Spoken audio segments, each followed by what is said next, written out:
My name's Dean Oliver. I'm 45 years old. I've suffered with addiction for 26 years. When I was a kid, my upbringing at home with my parents was really good. However, at school, I was bullied quite a lot. You know, sometimes didn't feel like I fitted in.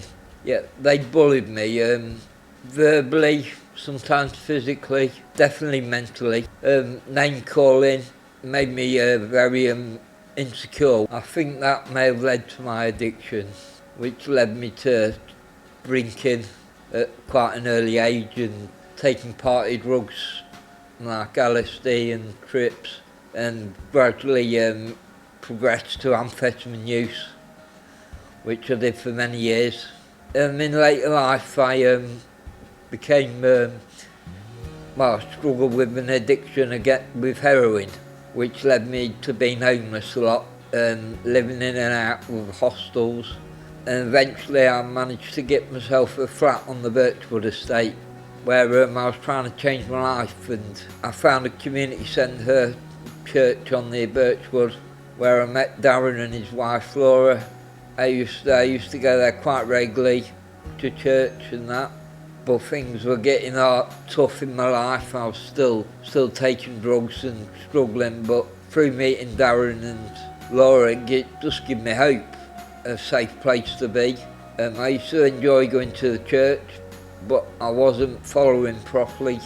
Yeah, I was invited to do the Alpha course, which I enjoyed very much, learning more about God and Jesus.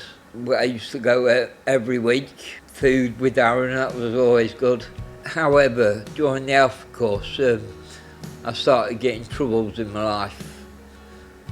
People basically bullying me and terrorising me, and things took a turn for the worse.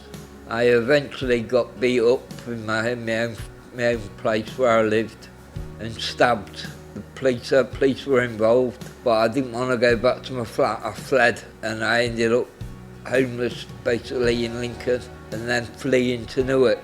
Yeah, while I was on the streets in Newark, it was last winter, found very hard, but I used to go to a church called the Angelica Church for food and sleeping bags and clothes, where I met some lovely people, which were Christians.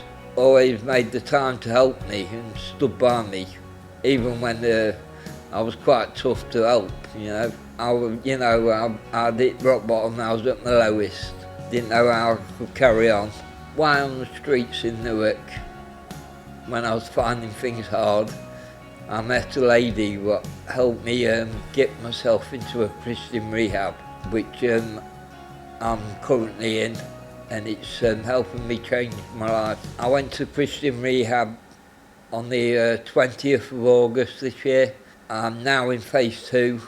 I've been on the programme for, I'd say, 15 weeks. So I've been clean, fully off drugs, narcotics, even nicotine for nearly 4 months. When I hit my lowest, really, I realised that I wanted to be saved, and I just believe that God's help, kept me here. I believe that Jesus has washed away my sins, because Jesus died on the cross for all of our sins, and if it wasn't for Jesus now, I wouldn't still be here. My life's getting better and better. I've got my own relationship with Jesus and God. I've started reading my Bible every day, making my prayer life better, and my faith's ever stronger now than it has been. Currently in the Christian rehab where I am at, I'm a house leader, and my ambitions for the future, I want to volunteer and eventually become staff to be a support worker to give back and help other people. Many years I've had no teeth, and while I've been in the rehab I've managed to get things sorted. I'll have teeth before Christmas. Also I have problems with my walking and my hip, and I've finally had an x-ray on my hip, and found out what's wrong. All these things I would have never got to find out if I carried on in the madness. So I'm just ever so grateful for the opportunity that I've took. My next big goal is to be baptised. If anyone out there suffers with addiction like I have, I recommend that you go to your local church. God bless you. Thank you for watching.